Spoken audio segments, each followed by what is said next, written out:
O que guarda a tua lei não se arrependerá.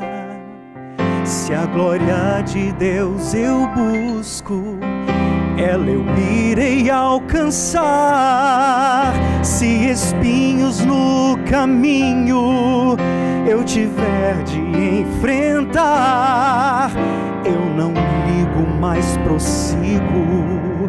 Para Cristo vou olhar.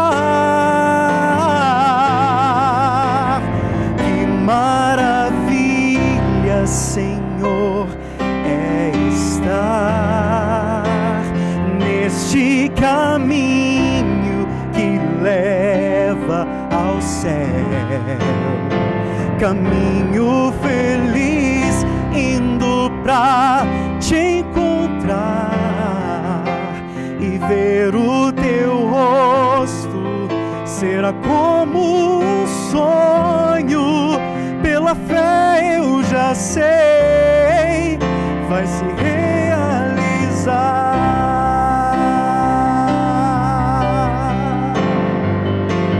Que maravilha, Senhor, é estar neste caminho que leva ao céu.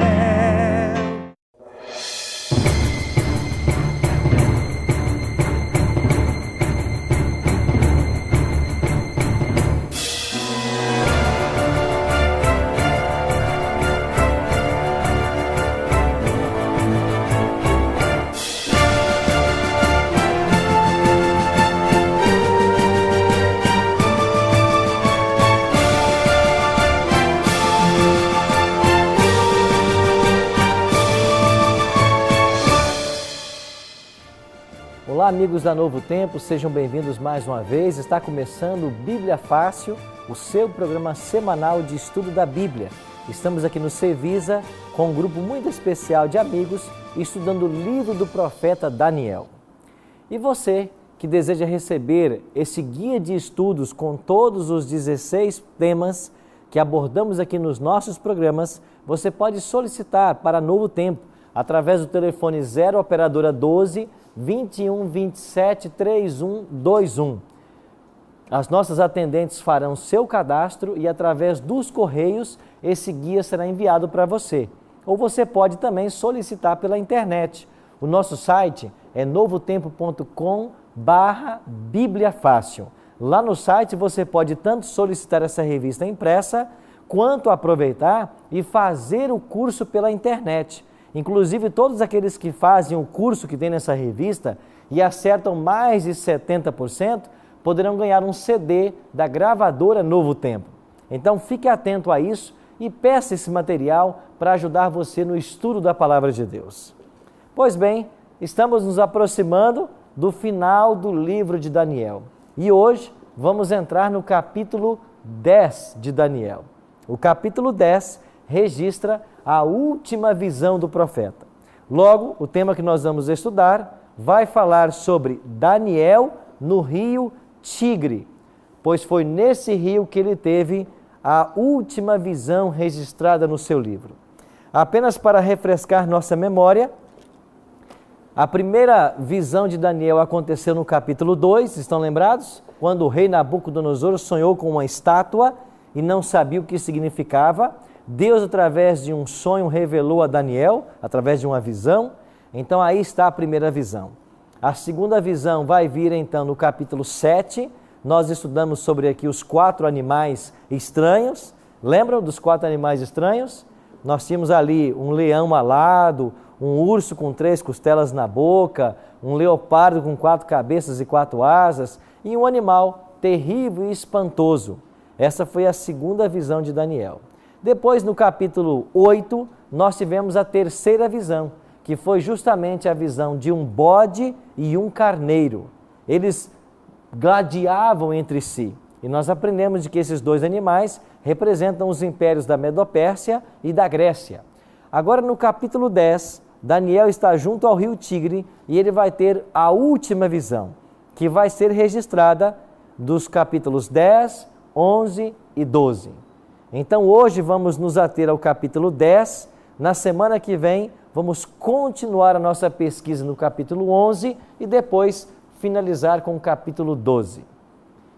Antes de abrirmos nossa Bíblia, nós vamos orar, porque esse é o nosso hábito, porque o Espírito Santo, quando convidado, ele se faz presente para trazer luz e orientação ao seu povo. Você que assiste em casa, ore comigo agora também, peça a orientação do Espírito Santo para a compreensão do tema que agora vamos estudar em Daniel capítulo 10. Pai de amor, estamos reunidos mais uma vez para estudarmos a Tua Palavra. Suplicamos a Tua bênção e a presença do Teu Divino Espírito, para que Ele nos revele os mistérios que a Tua Palavra reserva. Que estas mensagens de Daniel nos encham de otimismo e fé ao nos aproximarmos dos últimos dias da história desse mundo. É a nossa oração, em nome de Cristo. Amém. Pois bem, tome sua Bíblia, abra comigo então em Daniel, capítulo 10. Dos capítulos 10 a 12 de Daniel, Daniel recebe a quarta visão e a última, que é o clímax da história terrestre e da segunda vinda de Cristo. Nos capítulos 10, 11 e 12 de Daniel, estão registrados os eventos em forma simbólica das coisas que irão acontecer daqui para frente. E vocês vão se surpreender, porque Daniel fala de eventos que certamente alguns de vocês nunca ouviram falar. E nós iremos, ao analisar esses últimos 3 capítulos, descobrir estas cenas grandiosas. No capítulo 10, que hoje vamos estudar, nós vamos ver que mesmo quando não vemos imediatamente os resultados, podemos estar certos de que Deus está operando em prol dos nossos melhores interesses. E esse capítulo 10, o grande princípio dele, que se destaca de modo singular, é que Deus está no controle, atuando em prol dos seus filhos, ainda que nós não percebamos. Esse é o teor do capítulo 10. Então vamos ler então o verso 1 e o verso 2 e 3. No 3º ano do rei Ciro, rei da Pérsia, foi revelada uma palavra a Daniel, cujo nome é Beltesazar. A palavra era verdadeira e envolvia grande conflito. Ele entendeu a palavra e teve a inteligência da visão. Naqueles dias, eu, Daniel, pranteei durante 3 semanas. Manjar desejável não comi, nem carne nem vinho entraram na minha boca, nem me ungi com óleo algum, até que se passaram as 3 semanas inteiras.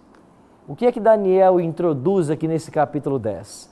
Ele teve uma visão e ele compreendeu a visão. Só que ao compreender a visão, o que aconteceu com o profeta? Eu, Daniel, pranteei durante 3 semanas. O que levou Daniel a chorar por 3 semanas? O que ele viu em visão que causou tamanha tristeza? Esse é o conteúdo que nós vamos hoje aprender. Enquanto Daniel chorava, o anjo Gabriel apareceu para ele. E aqui no capítulo 9, já havia dito para ele que ele era um homem muito amado. E no capítulo 10, o anjo volta com a mesma mensagem. Daniel, não chore, você é um homem muito amado pelo céu. Kênia? Pastor, a gente vê no versículo 1 que ele começa na 3ª pessoa e no versículo 2 está na 2ª pessoa. Ele fala assim, ele entendeu a palavra e teve a interpretação, a inteligência da visão. 3ª pessoa. Ele Interessante a observação. Eu não sei por que isso acontece. Quem sabe ele, ao estar escrevendo o seu livro para outras pessoas, ele começa escrevendo na 3ª pessoa, para falar do contexto que ele estava vivendo. E se você percebe o contexto, nós voltamos ao tempo do rei Ciro. Então, o livro de Daniel não estão os capítulos numa cronologia. Voltamos de novo ao tempo de Ciro. E ele depois começa a falar, de fato, na 1ª pessoa. Talvez seja uma forma de introduzir uma história que ele está contando para as pessoas. Pode ser isso. Agora vamos adiante então no nosso estudo. O anjo disse que a oração de Daniel fora atendida quando ele começou a orar. Agora a pergunta é, por que é então que essa oração, ou por que não foi ela respondida tão prontamente? Se o anjo foi enviado no primeiro dia das 3 semanas que ele pranteou, e jejuou e chorou, por que a oração não foi respondida de imediato? Aqui em Daniel capítulo 10, nos versos 12 e 13, nós temos a resposta. Daniel 10, verso 12.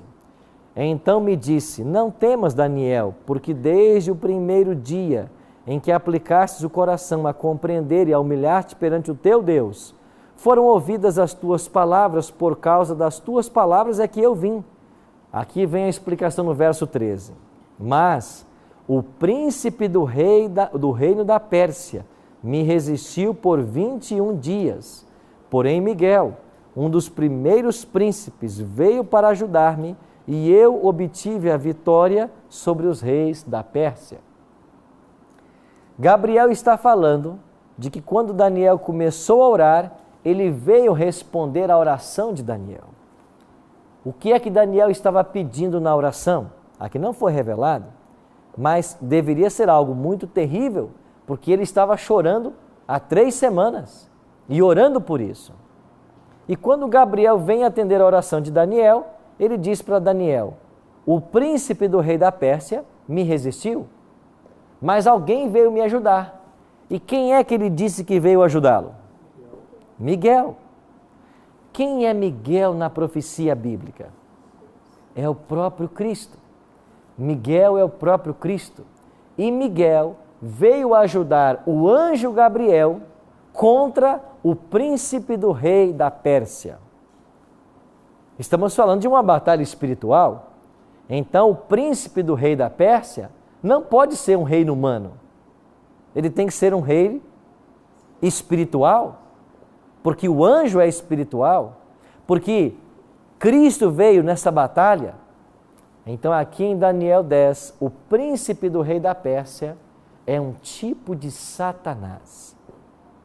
Isso não é estranho à profecia bíblica, porque quando você vai para o livro de Ezequiel, no capítulo 28, ou para Isaías, no capítulo 14, você percebe que Satanás ali é apresentado na figura do rei de Tiro. Então a Bíblia às vezes usa um personagem humano ou uma função em algum império para descrever um ser celestial. Pastor Alexandre. Pastor Arilton, nós vemos aqui no versículo 13, em que acabamos de ler, onde diz, porém Miguel, né? E observamos que tem uma vírgula aqui no texto. E após a vírgula vem um dos primeiros príncipes. E se Miguel tipificando aqui na profecia Jesus, ou sendo o próprio Jesus ali na profecia, quem seriam esses outros primeiros príncipes de que Daniel fala? Talvez o texto daria-nos a ideia de que há outros iguais a Cristo, não? Porque há outros príncipes juntos. Mas na realidade, Cristo assume o título de Miguel, um dos príncipes de Deus, todas as vezes que ele vem à terra para batalhar frontalmente contra Satanás. É um título de guerra. Aí em Daniel mesmo, vai para o capítulo 12, passa uma página aí e olha para Daniel capítulo 12, versículo 1. Falando do tempo do fim, o profeta disse assim, nesse tempo se levantará quem? E qual é o adjetivo que é usado aí? O grande príncipe, o defensor dos filhos do teu povo. Mais uma alusão a Cristo. Então Cristo assume o título de Miguel quando ele vem à terra para enfrentar frontalmente a Satanás e os anjos maus. Sim, Kenia? Ainda sobre Miguel. Então é o mesmo Miguel que contendia com Satanás a respeito do corpo de Moisés. Exatamente, conforme registra Judas. Antes de Apocalipse, é um livrinho bem pequenininho antes de Apocalipse, é o 9. Contudo, o arcanjo Miguel, Judas 9, página 200, bem no finalzinho da Bíblia, página 200. Contudo, o arcanjo Miguel, quando contendia com o diabo e disputava a respeito do corpo de Moisés, não se atreveu a proferir juízo infamatório contra ele. Pelo contrário, disse: o Senhor te repreenda. Por que é que Miguel, Cristo, estava brigando com o diabo pelo corpo de Moisés? É porque Cristo tinha a intenção de ressuscitar Moisés. E de fato ele foi ressuscitado. Qual é a prova de que Cristo ressuscitou Moisés após a morte dele? Ele apareceu no Monte da Transfiguração. Exatamente. Na experiência, quando Cristo transfigura-se em Deus, apareceram Moisés e Elias. E se Moisés e Elias apareceram no Monte da Transfiguração, é porque Moisés está vivo. Porque os mortos não sabem de nada. Quem morre está dormindo. Não há consciência após a morte. Então a prova de que Cristo ressuscitou Moisés é que Moisés estava com ele e Elias no Monte da Transfiguração. Então ele contendia pelo corpo, porque Cristo iria ressuscitar Moisés. Para completar, chama de arcanjo. Arcanjo seria um anjo na hierarquia. Seria o primeiro anjo, né? Primeiro anjo. Então Jesus seria um anjo. Ele na Bíblia se apresenta como anjo. Veja vocês, quando aqueles anjos vieram visitar Abraão, ali estava o próprio Senhor. O anjo do Senhor. Então Cristo aparece para os seus filhos, às vezes na forma de anjo. Mas é claro que ele é Deus. Primeiro na hierarquia. E o fato dele se apresentar como um anjo não minimiza em nada a sua posição. Ele é Deus. E lá no caso da aparição a Abraão, era o Cristo pré-encarnado, que não havia nem se encarnado ainda. O mesmo caso acontece com Daniel. Aqui é o Cristo pré-encarnado. Não houve a encarnação nesse momento. E então Cristo usa esse título para combater o mal. Agora, por que o mal precisava ser combatido? O que o mal estava fazendo que levou Daniel a prantear 3 semanas? O que estava acontecendo? Era uma batalha entre o bem e o mal. E Daniel vai nos ajudar a entender o que estava acontecendo aqui. O príncipe do reino da Pérsia, aqui no versículo 12 e 13, é uma alusão ao próprio Satanás. Então havia uma briga entre Satanás, Gabriel e depois o próprio Cristo. Enquanto Daniel orava, os anjos maus se envolveram em uma luta cósmica contra os anjos de Deus. Eles estavam tentando reter o controle da situação, porfiando pelo domínio sobre o povo pelo qual Daniel orava.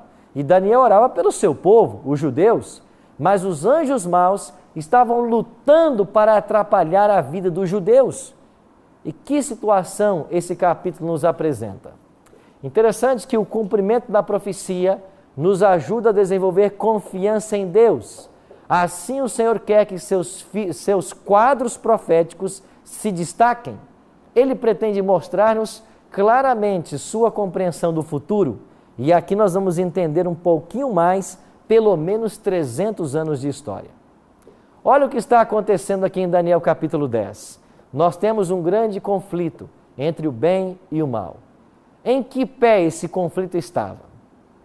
Você lembra que Ciro havia derrotado a Babilônia, segundo a arqueologia, no dia 13 de outubro de 539? Pois bem, Ciro havia derrotado a Babilônia em 539. Mas o capítulo 10 começa dizendo de que essa última visão de Daniel, ela aconteceu em que ano de Ciro? Terceiro ano de Ciro. Isso quer dizer que Babilônia já havia caído. A Medopérsia já estava no controle. Ciro, segundo Isaías capítulo 45, verso 1, seria o libertador do povo de Deus da Babilônia. Nós estudamos isso no capítulo 5 de Daniel, quando estudamos sobre a queda de Babilônia. Mas aqui nós voltamos a um momento na história onde Ciro não havia ainda assinado o decreto para que o povo de Deus voltasse para Jerusalém. Então veja, cronologicamente, o capítulo 10 de Daniel está logo após o capítulo 5, que fala da vitória de Ciro. Mas, após Ciro ter vencido Babilônia, ele precisava assinar um decreto autorizando o povo judeu a voltar para a sua terra. E quando Ciro foi assinar o decreto, Satanás veio para a corte medo-persa para impedir que Ciro assinasse o decreto.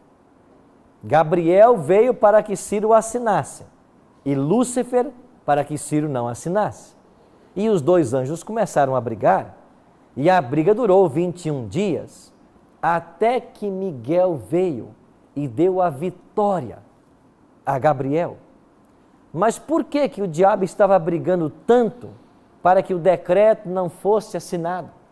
Qual é o teor do grande conflito aqui em Daniel capítulo 10? Em Daniel 9 é mencionado que o profeta havia estudado os rolos do profeta Jeremias. Lembra disso? Volta aí no capítulo 9 rapidamente. Olha o que diz o versículo 2. No primeiro ano do seu reinado, eu, Daniel, entendi pelos livros que o número de anos de que falara o profeta Jeremias, que haviam de durar as assolações de Jerusalém, era de quanto tempo? Marca a sua Bíblia aí e vai para o profeta Jeremias, capítulo 25, versículo 11. Jeremias 25, 11, página 523, do Velho Testamento, 523. Olha o que o profeta escreveu em Jeremias, no capítulo 25, versículo 11. Você que nos acompanha em casa, tome a sua Bíblia, participe desse estudo. Vamos descobrir qual era o grande conflito que serviu como pano de fundo para o capítulo 10 de Daniel. O profeta Jeremias, no capítulo 25, verso 11, Jeremias já havia escrito, mais de 150 anos antes, verso 11, toda esta terra virá a ser um deserto e um espanto, e essas nações servirão ao rei da Babilônia, quanto tempo? Foi esse texto que Daniel leu. Daniel tinha o rolo, ou uma cópia, certamente, do rolo do profeta Jeremias. E Daniel estudou os rolos do profeta Jeremias e descobriu que era de 70 anos o cativeiro. E agora então Daniel começa a orar, porque Ciro era o libertador. Isaías havia dito o nome dele. E agora Ciro chegou no poder. E então Daniel começou a orar, porque Daniel fez os cálculos. Eu cheguei em Babilônia no ano 605. Já estava se aproximando o ano 536, quando iriam se completar os 70 anos de cativeiro. E então Daniel começou a orar para que Deus tocasse no coração de Ciro, para que ele assinasse o decreto.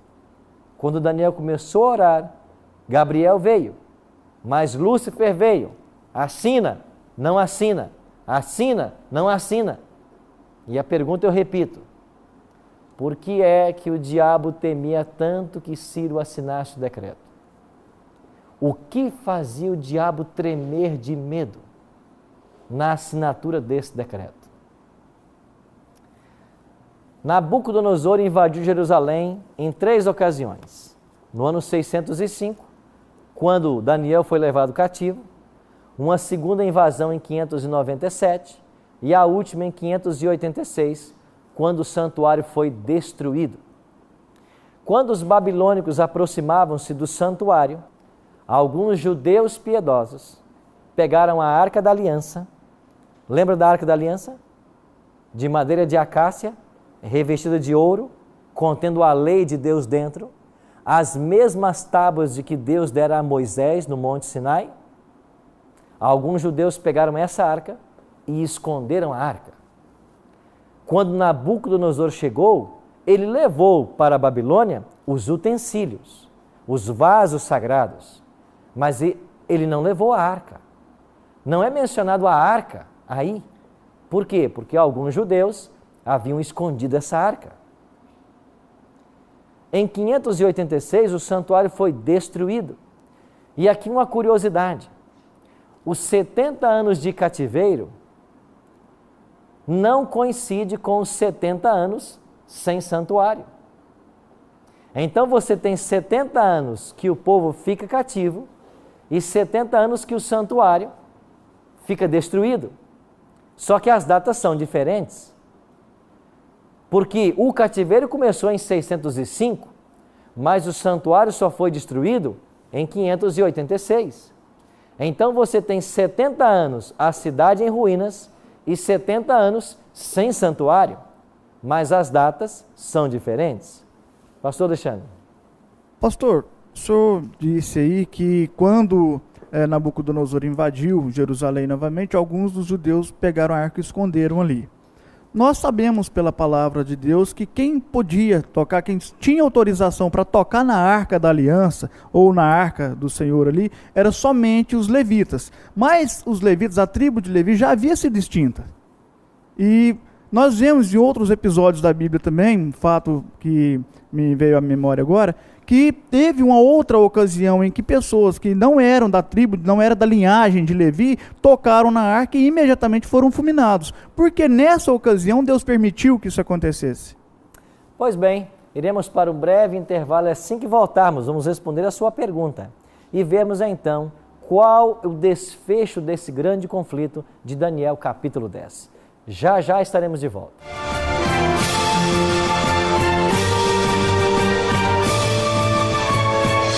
Deus se preocupa com o seu povo, com os mínimos detalhes. Nós não precisamos temer a nada. O povo foi para cativeiro, mas Deus disse, vocês vão ficar só 70 anos. Vocês vão voltar depois de 70 anos. Eu vou levantar um libertador chamado Ciro.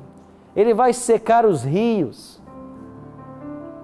E quando Satanás se interpôs para atrapalhar os planos de Deus, o próprio Cristo veio do céu.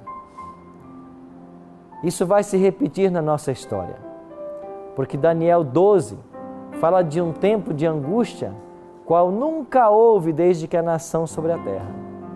E quando nós estudarmos sobre esse período, sobre esse capítulo, Daniel 12, vocês vão perceber que o Miguel, o grande príncipe, vai se manifestar em nossos dias em favor do seu povo. Que privilégio! Eu pergunto para você, não vale a pena estar nas mãos de um Deus que cuida de todos os detalhes do seu povo?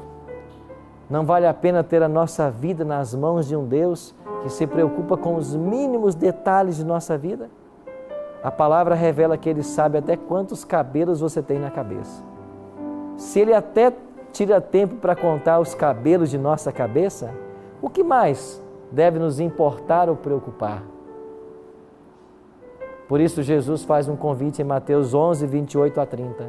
Vinde a mim todos, que estáis cansados, oprimidos, sobrecarregados. O apóstolo Pedro nos convida em sua carta, capítulo 5, verso 7, lançando sobre ele toda a vossa ansiedade, porque ele tem cuidado de vós. Esse é o Deus que cuida. Esse Deus, nesse exato momento, está lá no santuário.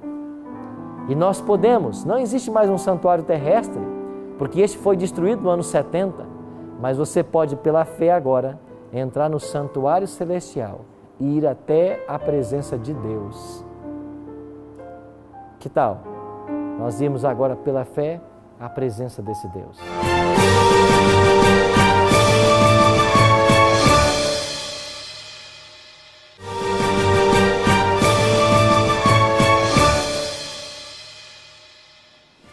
Ok, amigos, estamos de volta com o programa Bíblia Fácil. Se você deseja receber esse guia de estudo com todos os temas que aqui estamos abordando no programa, você pode ligar para nós ou acessar o nosso site. E nós, com muito prazer, iremos mandar via correio para a sua casa. E essa revista é inteiramente grátis e contém os 16 temas que o programa está estudando nessa temporada. Terminamos o nosso primeiro bloco com a pergunta do pastor Alexandre, falando justamente sobre o toque na Arca da Aliança. Por que ela poderia ser tocada apenas pelos levitas e nessa ocasião os judeus tocaram? É verdade, a Bíblia fala de um homem chamado Uzá, que era do povo de Deus e que em dada ocasião a arca estava sendo transportada e quando ali me parece que os bois tropeçaram e a arca iria cair, ele foi colocar a mão para proteger a arca e morreu na mesma hora, porque Deus havia dito, ninguém pode tocar senão os levitas. Estamos falando aqui em Daniel de um tempo onde de fato as tribos já haviam se dividido. O reino do norte já havia sido destruído. Agora os judeus eram os remanescentes da tribo de Judá. Não havia mais os levitas.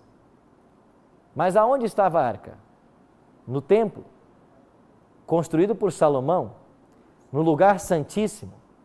E desde que Salomão colocou essa arca lá, e nesse momento agora, antes da invasão babilônica, ela está lá. Os levitas foram responsáveis por transportar a arca enquanto no deserto, até que ela fosse colocada no templo de Salomão. E uma vez que ela foi colocada no templo de Salomão, ela não mais saiu daí. Então agora não há mais levita, mas a arca não se move. Então ela estava no templo. Agora esses judeus que pegaram a arca e tiraram do templo, como eles fizeram isso?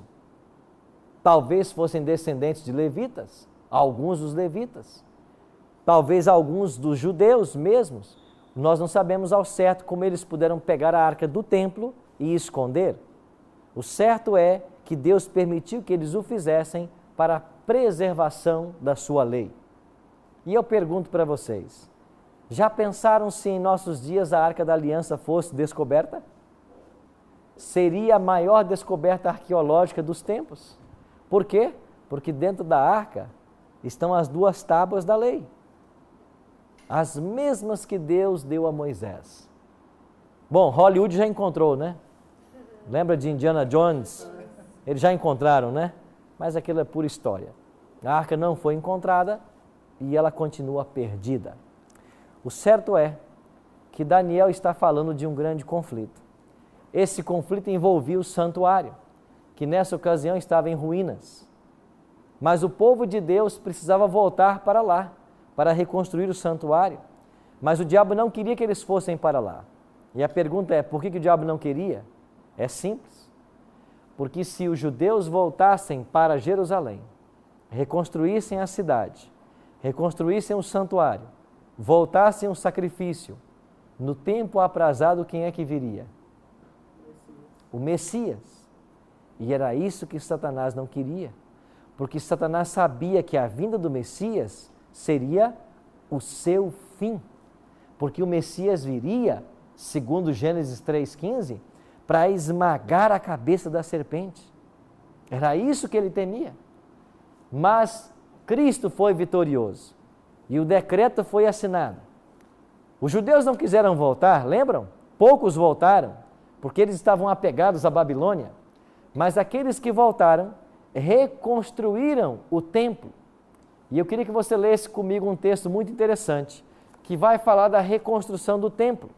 Porque a vida do povo de Israel estava centralizada no santuário. E eles estavam há décadas sem sacrificar. Eles queriam o templo de volta. Então, num tempo difícil, eles reconstruíram o santuário. Eles precisavam voltar ao sacrifício, porque se o sacrifício diário voltasse a acontecer, no tempo aprazado, o Messias viria para quem todos os animais do santuário apontavam. Não apenas os animais, os móveis do santuário. Se você olhar para os móveis do santuário, eles estavam dispostos no santuário em uma forma de cruz. Você chegando ao santuário, o primeiro móvel que havia ainda no pátio era o altar de holocausto, onde os animais eram queimados. Depois do altar de holocausto, estava uma bacia com água, aonde o sacerdote se lavava para entrar no templo. Então o altar de holocausto simbolizava o Calvário, onde Cristo deveria ser morto. A bacia com água, onde o sacerdote se lavava, simbolizava o batismo. Cristo seria batizado e nós somos batizados para perdão dos pecados e purificação. Depois, nessa mesma linha reta, estava dentro do santuário, no lugar santo, o altar de incenso. E esse altar de incenso, com a sua fumaça, com o seu aroma, representava as orações de todos os santos. E no Santíssimo estava a Arca da Aliança. aonde estava a presença visível de Deus na Shekinah, e essa arca da aliança é símbolo do trono de Deus. Tudo no santuário apontava para Cristo. E esse santuário precisava ser reconstruído. Os judeus voltaram e começaram a reconstrução. Agora olhe um texto quando termina a reconstrução. Depois de Daniel, você está em Daniel, né? Folheie a sua Bíblia algumas páginas para frente e você vai encontrar um livro bem pequenino do profeta Ageu, na página 621. Página 621. Você que nos acompanha em casa, página 621. Leia conosco esse texto.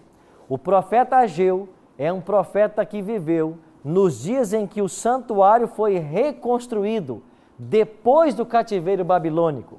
E agora imagine o santuário reconstruído. O que é que não havia mais no santuário, no lugar santíssimo? A arca da aliança que fora escondida pelos judeus, ninguém sabia mais onde ela estava. Não havia arca no lugar santíssimo, onde ela ficava.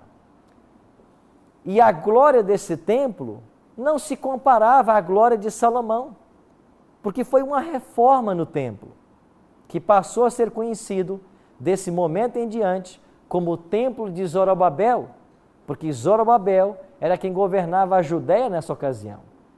Pois bem, no dia da inauguração do templo reformado, o povo judeu estava dividido em duas categorias.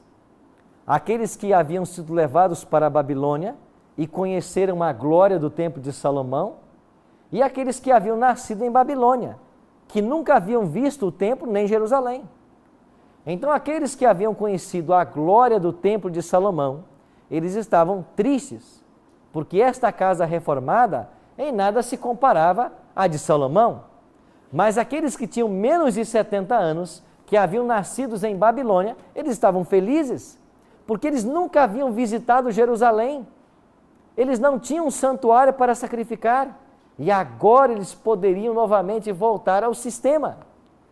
E no meio dessa cerimônia agridoce, levantou-se então o profeta Ageu e profetizou as palavras do capítulo 2, versículos 7 a 9.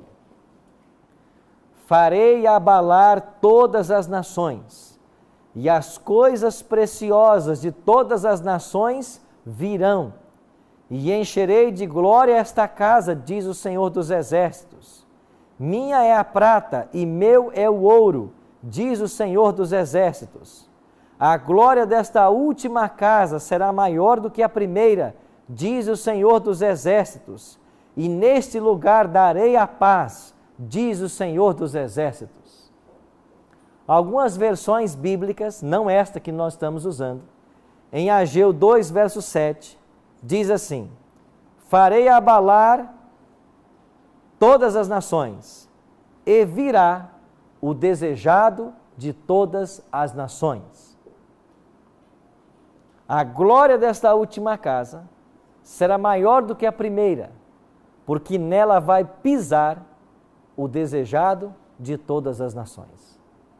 O que Ageu profetizou? Esse templo que nós estamos reinaugurando, o próprio Cristo vai pisar nele. Passaram-se 5 séculos, ou quase isso. E em Mateus 24, quando Jesus entra no templo, cumpre-se a profecia de Ageu. Agora vá para Gálatas, finalzinho do Novo Testamento. Gálatas 4, verso 4. Olha o que o apóstolo Paulo escreveu aos membros da igreja na Galácia. Carta de Paulo aos Gálatas, capítulo 4, verso 4. Página 156 do Novo Testamento, bem no finalzinho da Bíblia, página 156. Paulo escreveu assim, Gálatas 4, 4. Vindo, porém, a plenitude do tempo, Deus enviou seu Filho, nascido de mulher, nascido sob a lei. na plenitude dos tempos, como cumprimento de todas as profecias do Antigo Testamento. Quem é que Deus enviou? Seu próprio Filho. Então, a briga de Satanás em Daniel 10 é para que os judeus não voltassem para Jerusalém, porque ele sabia que se isso acontecesse, o templo seria reconstruído, o sacrifício voltaria e no momento aprazado, o Messias viria. Sim, Kênia? Eu não vi menção aqui. Daniel volta do cativeiro? Não. Daniel, certamente, pela idade avançada, ele escolhe não voltar para Jerusalém. E ele morre em Babilônia. Lá ele fica. Veja que nesses incidentes do capítulo 10, Daniel já estava aproximando-se dos 90 anos de idade. E a viagem de Jerusalém para a Babilônia eram 1.500 quilômetros. Numa época em que a condução não era tão fácil como temos hoje. Sim, pastor? Pastor, voltando um pouquinho o texto aqui, né, nesse texto que nós lemos aqui de Ageu, essa profecia de Ageu foi uma profecia anterior aos tempos de Daniel ali, ele profetizando a reconstrução do templo, ou foi na mesma época? Porque se nós viemos o versículo 1 e o versículo 2, nós vemos aqui no segundo ano do rei Dario, no sexto mês, no primeiro mês, assim sucessivamente. Aí a gente vem para o versículo 2 que diz: assim fala o Senhor dos Exércitos, esse povo diz, não veio ainda o tempo em que a casa do Senhor deva ser reedificada. Ou esse rei Dario, que era um outro Dario e não aquele Dario Medo? Sim, você tem outros Darios que recebem esses títulos, mas veja, quando Daniel tem a visão do capítulo 10, é no terceiro ano de Ciro. E agora, quando eles voltam para a terra para restaurar, então Ageu está escrevendo depois dos eventos do capítulo 10 de Daniel, porque Ageu está presente na reinauguração do santuário. E a profecia que Ageu faz não é da reconstrução do santuário, porque ele já estava reconstruído. A profecia que é feita ali tem a ver com a vinda do Messias. E se o povo iria ficar escravo 70 anos, e 70 anos sem santuário, e se o santuário só foi destruído em 586, então esta reinauguração, ela teve lugar no ano 516 a.C. Então as palavras de Ageu estão sendo pronunciadas no ano 516 a.C. Ou seja, mais de 500 anos antes de Cristo vir, o profeta já estava dizendo que ele pisaria naquela casa. E foi de fato isso que aconteceu. Amigos, o que isso ensina para mim e para você hoje? Deus se preocupa com o seu povo com os mínimos detalhes. Nós não precisamos temer a nada. O povo foi para cativeiro, mas Deus disse, vocês vão ficar só 70 anos. Vocês vão voltar depois de 70 anos. Eu vou levantar um libertador chamado Ciro. Ele vai secar os rios. E quando Satanás se interpôs para atrapalhar os planos de Deus, o próprio Cristo veio do céu. Isso vai se repetir na nossa história, porque Daniel 12 fala de um tempo de angústia, qual nunca houve desde que a nação sobre a terra. E quando nós estudarmos sobre esse período, sobre esse capítulo, Daniel 12, vocês vão perceber que o Miguel, o grande príncipe, vai se manifestar em nossos dias em favor do seu povo. Que privilégio! Eu pergunto para você, não vale a pena estar nas mãos de um Deus que cuida de todos os detalhes do seu povo? Não vale a pena ter a nossa vida nas mãos de um Deus que se preocupa com os mínimos detalhes de nossa vida? A palavra revela que Ele sabe até quantos cabelos você tem na cabeça. Se Ele até tira tempo para contar os cabelos de nossa cabeça, o que mais deve nos importar ou preocupar? Por isso Jesus faz um convite em Mateus 11, 28 a 30. Vinde a mim todos, que estáis cansados, oprimidos, sobrecarregados. O apóstolo Pedro nos convida em sua carta, capítulo 5, verso 7, lançando sobre ele toda a vossa ansiedade, porque ele tem cuidado de vós. Esse é o Deus que cuida Esse Deus, nesse exato momento, está lá no santuário. E nós podemos, não existe mais um santuário terrestre, porque este foi destruído no ano 70, mas você pode, pela fé agora, entrar no santuário celestial e ir até a presença de Deus. Que tal? Nós irmos agora, pela fé, à presença desse Deus.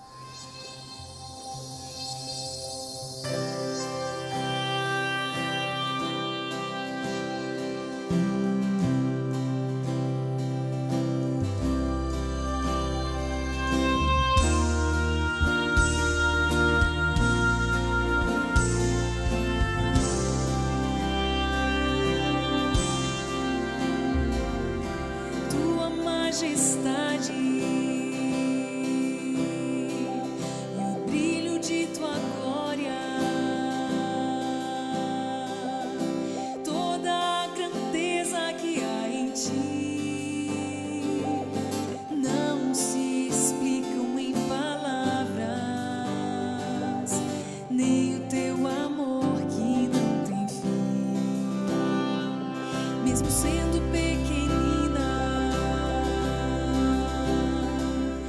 vieste ao meu encontro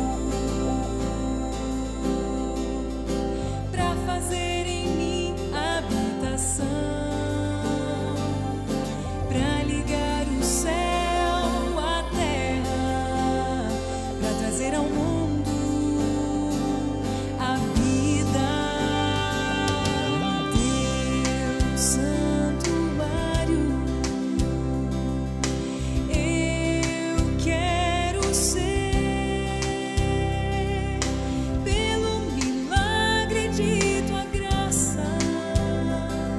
restaura meu viver.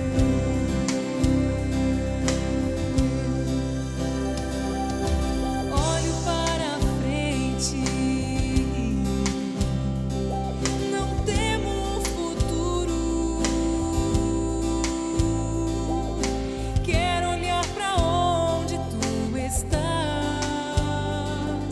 Ser humano algum jamais vi. Preparado está para todos nós. Teu santuário, eu quero ser, pelo milagre de tua graça, restaura, restaura meu viver.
Talvez você já se perguntou assim: e nós, cristãos do Novo Testamento, não temos um santuário como tiveram os israelitas para ir até um local físico sacrificar, um centro de adoração?